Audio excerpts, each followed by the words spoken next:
Turn your speakers up to 11 because it's time for Too Much Effing Perspective, the podcast that asks musicians and entertainers to relive their most Spinal Tap moments, those times that may not have been too funny when they happened, but are hilarious in retrospect. I'm your host, Alan Keller, a comedy writer in LA and former lead singer of the least heralded Chicago band, the Falling Wallendas. And I'm your co-host, Alex Hoffman, former tour manager for Radiohead and former lead singer of the least heralded Milwaukee band, the Vainglorious. When we started this podcast, Alex and I thought we were being nostalgic and bringing attention to a classic comedy, which at the time was closing in on its 40th anniversary. Of course, I'm talking about This Is Spinal Tap. Yep. We had no idea we would single-handedly cause such a wave of love and longing for the project that it would result in a sequel being made. I'm pretty sure we had zero to do with that, Alan. But it is fantastic that Spinal Tap 2 is in the can and going to be released in theaters on September 12th. Okay, if you don't want to take credit for it, I will. You're welcome, Spinal Tap people. You do that, old chum. So to get ready this summer for Spinal Tap 2, we're going to be... Do not say it. I have to. Cranking this podcast up to 11. You had to do it, didn't you? I had to do it. I mean, how else would you describe all the killer guests that we have on tap for the lead up to the Spinal Tap sequel? Oh, so we're working this summer? Did you ever hear a summer vacation? Yeah, Chumley, this is not Sweden, okay? We are definitely working. And hey, you've been on vacation since 1992 anyway, so you're done. Well, okay, if I have to work, then so does Margaret Cho.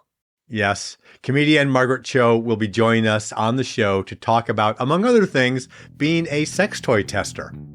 If you're a sex toy tester, do you really need an among other things?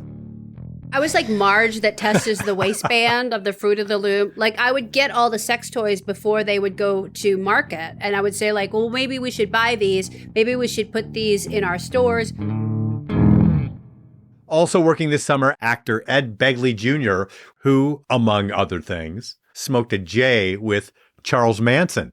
We only brought one joint. We wanted more. Said, well, let's go up to the main house. They've got some pretty good pot usually. So we go up and smoke a joint with these people, Lisa and Tex, and I think somebody named Charlie.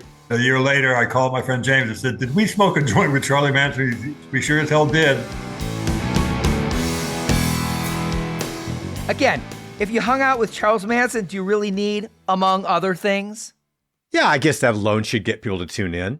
As should the story from Gary Kemp from Spandau Ballet, who told us about having a drinking competition in Berlin with Duran Duran the night before recording Do They Know It's Christmas, the inspiration behind We Are the World and all the Live Aid stuff back in the mid-'80s. We were big rivals in Britain. Everyone, it was you either a Durrani or you were a Spandau fan, right? So we kind of wanted to prove to each other that we were also the biggest drinkers, you know.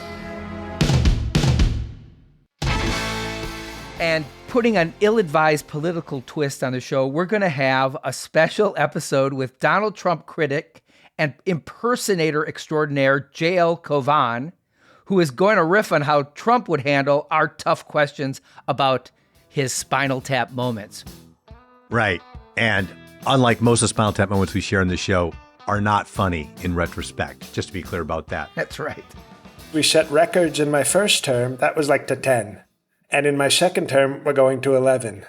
But I'd say on immigration, we might even go to 12 on immigration. You are not going to want to miss that, as well as our chats with bands Mercury Rev, Kills Birds, among other things. There you go again. So without further ado... This isn't a show, Alex. This is just promo. We're talking about what's going to happen. Okay? Oh, right. Okay, I got a little excited there. I understand. We're near the day when Spinal Tap 2 hits your local cinema, and we want to propose a few ways for you, our loyal listeners, to get involved. First off, we encourage you to go see the special remastered version of the original This Is Spinal Tap, which will have special screenings all over the country July 5th through 7th. And if it's not all over the country, you can always just fly to L.A. I wouldn't do it at this point, no. Okay, yes. And if you do, we'd be tickled pink if you'd share your video or audio enthusiasm with us at hello@tmepshow.com. Again, that is hello@tmepshow.com. TMEPshow.com. And speaking of sharing, we are always interested in hearing your personal Spinal Tap moments, whether they're on stage, at work, on a family vacation, giving a wedding toast. These moments gone awry happen to the best of us. Yep, that's what makes Spinal Tap moments so relatable. True. So please email us for the third time. hello@TMEPshow.com or tag us on Instagram at TMEP Show, and we might feature your story on Too Much Effing Perspective. See you soon. Although it would be as great as having armadillos in our trousers, this podcast is not affiliated with This Is Spinal Tap, and no person or entity connected with the film has sponsored or endorsed its content. The podcast is not affiliated, sponsored, or licensed by Authorized Spinal Tap LLC or Century of Progress Productions. Too Much Effing Perspective is a Milwaukee Talkies original. Evergreen Podcast Network.